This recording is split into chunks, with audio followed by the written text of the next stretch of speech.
黃泉逆仙錄第2部，殺神盟，作者阿暖。第066章，誰敢動仙手？明主徐家諾一聲令下，全場猛然一凜，這就是任務內容了。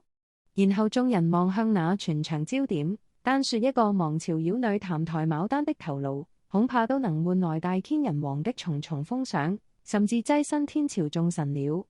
更沒有說，此風府如今正受着因果反噬，數十道偏偏他解不開的絞索正把他纏至動彈不得，而且明主已經一劍刺入妖女心坎。這驟然間，人欲橫流啊！取個頭顱而已，這有何難？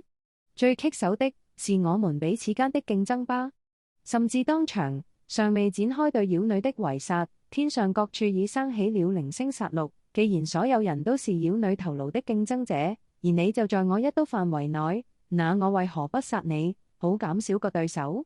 各種螳螂捕蟬，黃雀在後的事情發生。公子重耳就在周謙身後，周謙驟然渾身一陣激靈，然而重耳抓住他脅下的手，手再握得緊些。沒事，那是我的人。重耳道。果然下一剎那，兩名已可算是臉熟的男子來到了公子重耳身後。周謙記得其中一個叫魏武，另一個叫趙子瑜，讓重耳不惜平等論交的兩大心腹。公子，你有何吩咐？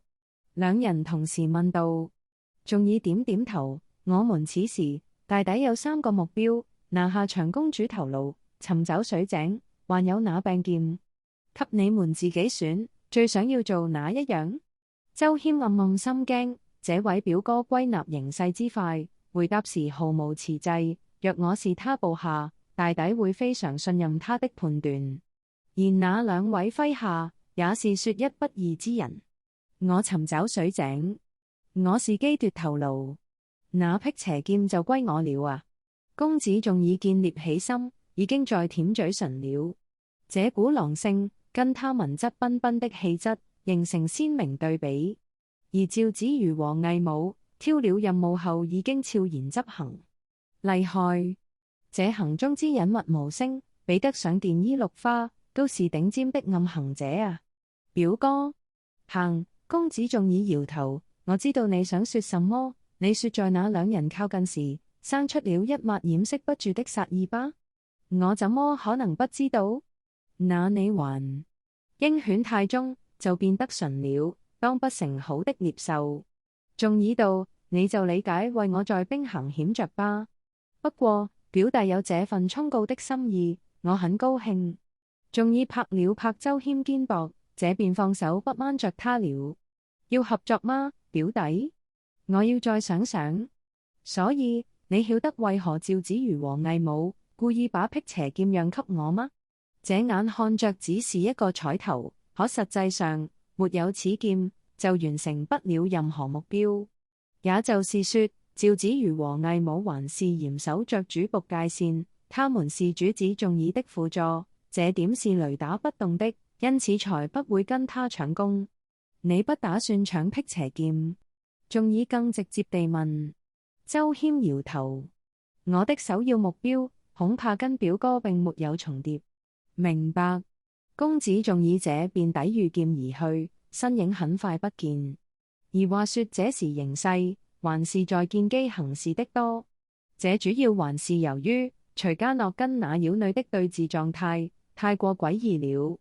他手上的辟邪劍明顯是專門克制妖女的重寶，這次進心坎去的威力如波，看着已給對方產生了嚴重傷害，再加上絞索碰殺，妖女烏雅花花完全動彈不得，這明明就是可獨自解決的對手，可為何明主在佔着極大優勢時，還要聲嘶力竭地呼喊殺神們加入？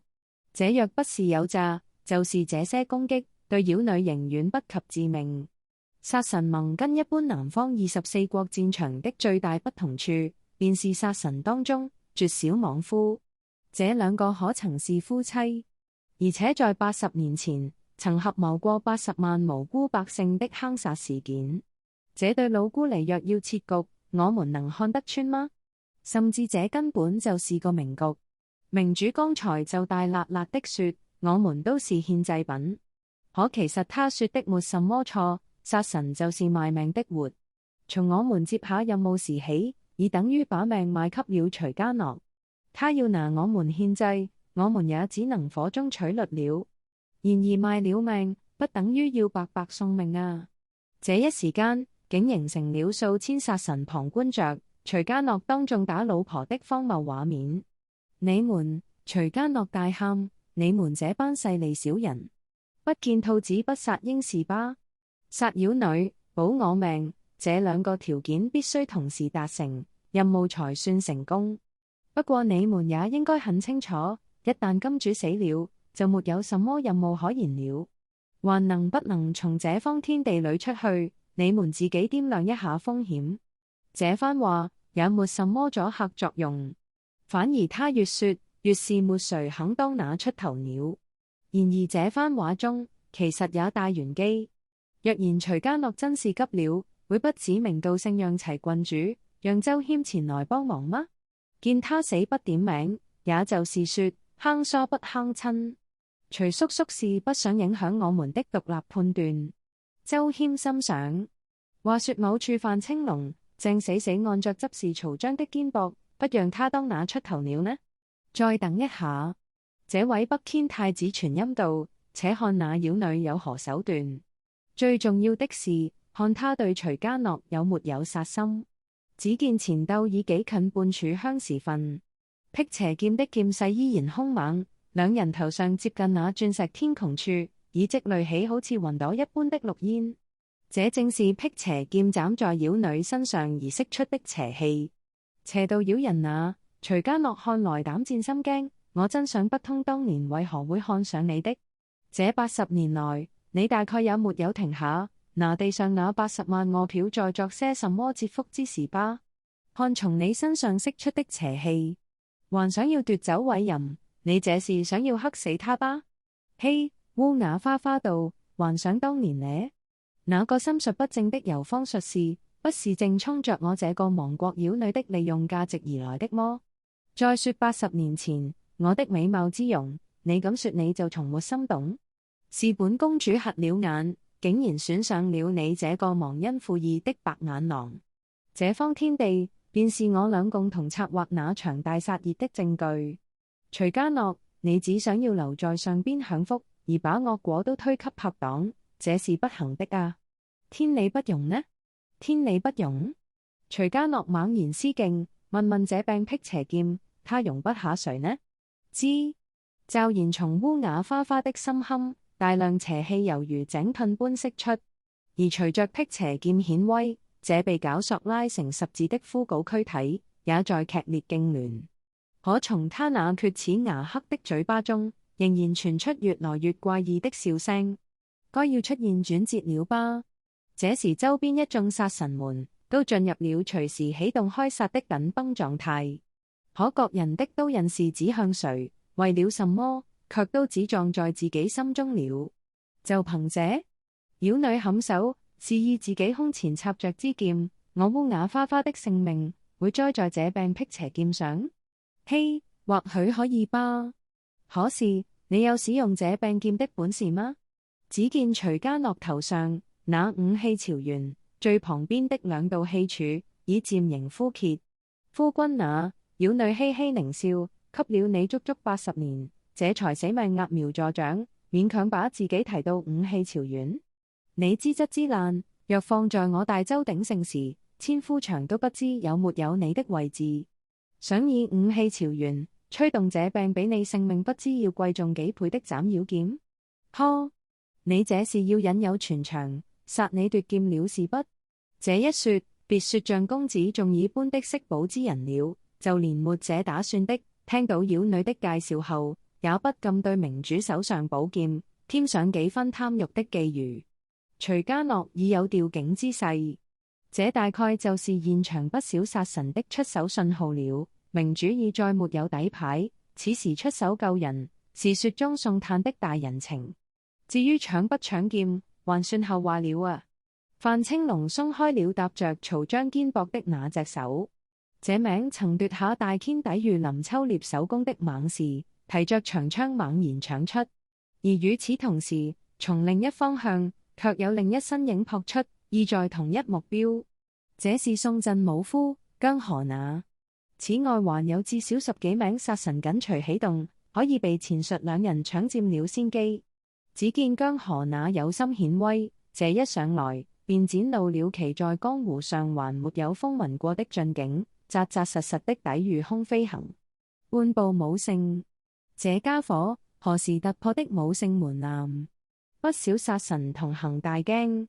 在南方24國，半步武聖還算是很稀有的。話說黃旗剿賊戰裏，宋、魏兩陣也就各自有一名半步武聖坐鎮而已，便是三王子宋忠憲和魏國主帥陸毅。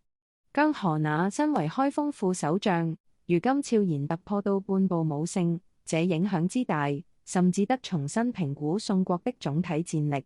畢竟比如兩國對峙，比的是頂尖強者間的捉對廝殺，各自形成曠日持久的威壓抵消。宋魏之間的緊張狀態是這麼得來的。姜河那晉身半步武聖，意即魏國與此形成牽制的對手，也得是半步武聖。本來能牽制着他的，現在可能已招架不住了。而事實上，姜河那的突破，正是在周謙火海入陳留之後，再直接點，是受過了魔帥呂布的洗禮之後。該戰，姜河那再厚面皮，也不敢說自己跟呂布打成平手，因此這時就是知恥近乎勇了。這全力出手顯威，恐怕有2、3成是做給周謙看的，就等你化身呂布，再跟我鬥一場。可這時的姜河那手上掄起虬形巨錘掌心雷，明面上是要拯救明主，可暗地裏的目標卻是要搶先曹彰，甚至要把他猛震出局。只見姜河那一錘瞄向妖女後心，可牽動的武聖威壓，卻是包覆性的。這驟然好像是要全面封殺妖女，可同時卻是要把任何競爭者都給震出自己氣勁範圍外。你這樣會連我都被震飛。明主驚詫，我的辟邪劍不能鬆手，不然威能就沒了。沒問題啊，就怕你不鬆手。你不鬆手，還得不講冇得地跟你搶呢？姜河那這一手，便是要殺妖女兼夾奪寶劍的一石二鳥所為。可見這大個子不是莽夫。可曹彰根本不懼，他的牌面僅是三花聚頂，外旁勝如義氣，首露未露，不曉得是不是在藏拙。可僅看這樣，是無法衝破半步武聖的氣勁威壓的。可曹彰本人也只是兵器啊！范青龍隔空出手，通背槍。這霎眼間，曹彰連人帶槍的消失。姜河那一令，霎時感到背後一道寒芒，這家伙怎麼突然跑到我背心來了？姜河那後背，自然便是他的氣勁盲點。北軒皇家武技通背槍，在此之前，只有在聚福山一役曝光過，而親身見識過的林靈素，似乎沒有把此招隱秘告知姜河那。可姜河那的掌心雷已經快要砸到妖女，招勢已滿，來不及回身防禦。可掌心雷是雙隨兵器，姜河那閃電念動，要用另一桿往後一攀，跟這曹彰以相換相麼？可對方的通背槍速度當然快過他的重錘，姜河那只敢以喝一熱，對方長槍已然遞出，卻是從裏破之，把直撲明主面前的武聖氣勁給勉強打散了些。這樣仍有武器朝元修為的徐家樂勉強沒有被氣勁衝飛，辟邪劍仍握在他手。可曹彰已出了第二槍，這是從第一槍所破開的氣勁缺口中突破，還是沒有攻擊妖女，而是把一直掠在身旁的徐偉吟頭上絞索給刺斷。范青龍的目標很是明顯，當然是救偉吟，討好這潛在的未來岳父啊！本章節完。原文小說請到搜尋器搜尋黃泉逆先錄第2部或殺神盟。目前原文進度以每星期3章更新，歡迎訂閱電子版本或購買實體書。以上有聲小說由暖島出版提供。